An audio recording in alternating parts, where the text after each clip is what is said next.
one of my students this morning said to me, it's a bit early in the morning. Can we just do a warm up before we go straight into the creative writing thing? I mean, brain's not working. One of the things that you can expect is that your student is going to turn up to the Zoom, largely doing whatever they were doing. They might be in their jammies or just finishing breakfast, and it's like, hello, school time. I mean, initially at first we thought that this was going to be a program that would help those kids who'd been affected most by COVID. I think from my own experiences, though, it's a program that absolutely helps those kids that were impacted by COVID, but helps those kids who don't have the confidence in class to possibly put their hand up. They're unsure why they're not getting questions right. They don't want to ask and feel silly in front of other kids. And so it's providing that little bit of attention to detail that allows that kid to develop. Those skills in literacy and numeracy. And with that comes confidence. The impact that the program has had on me and my teaching has probably got to do with my patients. Quite often we'll come into the classroom and, Jimmy's hanging off the fan, why can't you behave? And then it made me more aware of what could have happened at home that morning. And I think now in my classroom, when I can see a kid that's not coping, I come back to think, why aren't you coping? One of my favourite students from earlier this year, who was terribly shy.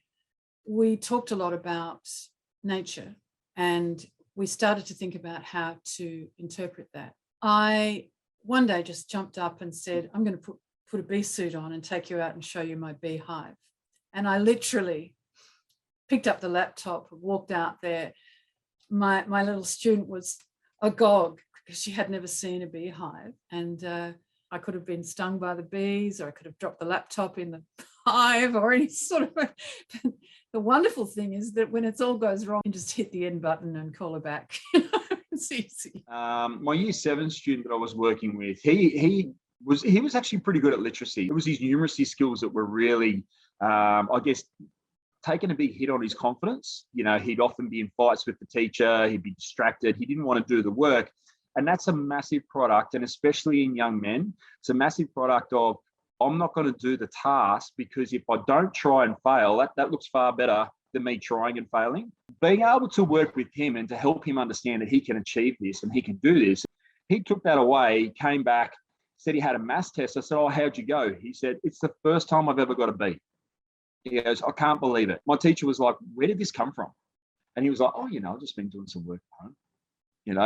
Took all the credit himself, but that's fine. That's absolutely what we're after. And the fact that he developed that ability was great. For anyone who was thinking about applying for this program, I'd say go for it. It was so rewarding. I could do it around my family and I could bring in that little bit of extra income, but still keep my work-life balance. All teaching requires you to be challenged in your practice, in your teaching practice, and Zooming with students who've got particular learning issues or difficulties is one of the greatest ways to improve your teaching practice, because you'll find yourself searching for the very best way to help. So I guess I'd tell someone who was interested in applying to be a tutor, I mean, as educators, quite often you wish you had more time with students.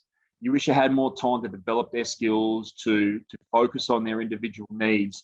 And this tutoring provides you with the opportunity to do that. But then it provides you the opportunity to build young people's confidence, build young people's abilities, and to see them then engage in their learning is so rewarding. It makes you just want to come back and continue to work, to the point that when our program was over last year, I was devastated. I was like, this is, it's going to be hard for me to let you go now and just go on your way at school, because we've made so much progress and I just want to continue to work and help you develop as a young person and as a student. And to have that opportunity, I think is everything.